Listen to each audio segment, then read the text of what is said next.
everyone, how you doing today? It's me, David, coming to you from the Beatles Corner. We're collecting the Beatles 101, and today is going to be my first in a series. So recently, because I hit 1,000 subscribers on the channel, my wife gifted me with the Blue Box Beatles Collection BC13 box set from 1978 UK edition, because there was a capital edition limited, but I got more info for you on that video.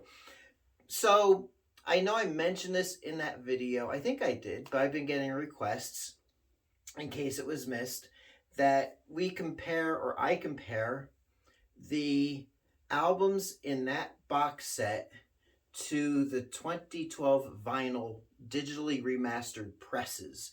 So I'm going to go you a little bit better than that. So for this video, we are doing, I should have made a little room here next to me. All right, so we have the 1978 pressing, which is a -2-3 pressing. We have the German -2 it's a A2 pressing.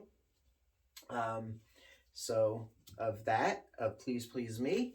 And then from Germany, we've got the 1980s A2 German pressing. So with the revised cover and catalog number. Then we've got the 2012 digitally remastered vinyl pressing right there.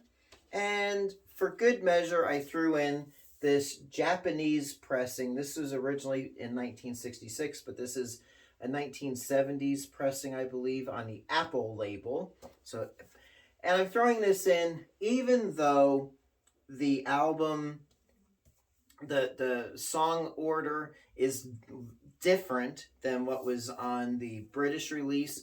You know, it's still the same songs, Japanese press. So I wanted to check the mastering of the songs on here against what came before. So I left out introducing the Beatles because the only copies I have are in mono, and these are all stereo pressings. I also left out the early Beatles on the Capitol label because not only is it incomplete, but as much as I love the Capitol record Beatle albums, Dave Dexter went a little overboard with the reverb and echo and all that. So I left that out. I strictly wanted to go Please Please Me. So let me... Oh, there's my book. I took notes. I listened to each album, took notes. So coming in, I'm going to say in last place. Well, first off, I would say last place first, was the German press of Please Please Me. It sounded, it was, what did I say? Oh, it sounds good. It's a little less, it doesn't have a lot of warmth to it. And it also sounds slightly faster. Like the songs are, the master tape is just a bit faster, a little bit faster than the other versions. So it kind of, to me, reminded me of, you know, the Beatles when they were in concert. They would just play the music and get through it. That's what it reminded me of, in a way, was just faster. So I didn't really care for it. So it's just going to stay on my shelf as a curious pressing. Curious pressing. Next one that I picked was, and this was the big thing, people wanted to know about these 1978 presses versus the 2012 vinyl. So coming in second to last was the 2012 digitally remastered vinyl. Not that it's bad. I do like this pressing, but it is balanced, but it's a bit too pure sounding. I like it because it sounds like the Beatles are actually here in my house playing. It's really clean. It sounds alive. The instruments, the sounds of the instruments are like all separate and distinct. And I think that's why it sounds like they're performing live here, is because if you ever go to a live performance like an intimate live performance, you can hear each individual instrument and they're distinct as long as the vocals, they're all like distinct and they don't really blend and mesh in a way. And that's what I found with that version. But I do like that pressing of the album. It's unique, and if I want to hear the album and it sounds live, then that's going to be the copy I go for. Or better yet, I'll just pop on the CD, the 2009 CD. The next one, this is going to be a little odd, maybe, but this was very close. This is very close. So for me, the UK version out of the box set comes in a very, very minuscule, close second place. It's warm, it's balanced. What did I say on here? It sounds natural. It's a very clean sound. And it has that analog, kind of like this analog overlay. It's a warmth, kind of overlays the top layer of the sound where everything just kind of fuses together as far as the sound quality. So you can hear each individual instrument, but it's not like they just blend, if that makes sense.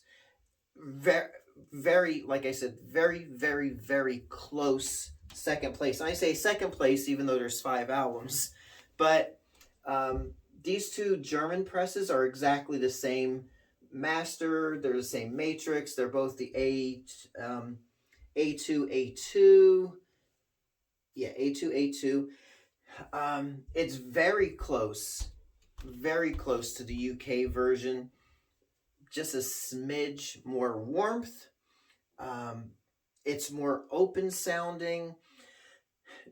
To me, like I said, just a smidge, just a smidgen in front of the 1978 British pressing, but it is earlier. So this master was done in the 70s, I think around 73. So it's technically the earliest pressing I have. This one was pressed, this is on the Apple label, pressed probably in the late 70s, early 80s. It's got the 1C062 matrix number on there, or catalog number. Both of these are identical. If you're going to find and collect this album, go with the A2A2. Reportedly, the A1A1 matrix number is just kind of not that great. So there you are. I want to make sure I get the right sleeves and the right things here. So there you are. Please, please me. So to review, Japan, my least favorite. It sounded okay, but it was a little too fast at mastering. The 2012 sounds too live, and there's just something that I do like it, but for overall warmth, I would go with the 78 UK pressing, or if you can find that German pressing, A2, that would be the one to get. But again, too close between those two. It was very hard to tell. I just had to really concentrate and listen, but enjoyed listening to those albums. So there you go. Please, please me. Do you have any of these versions? Have you done your own comparisons? What do you think of my findings? Let me know in the comments. And as always, I appreciate you watching and subscribing. Until next time, I'll catch you on the flip side. Happy collecting. We'll see you soon. Thanks again for watching.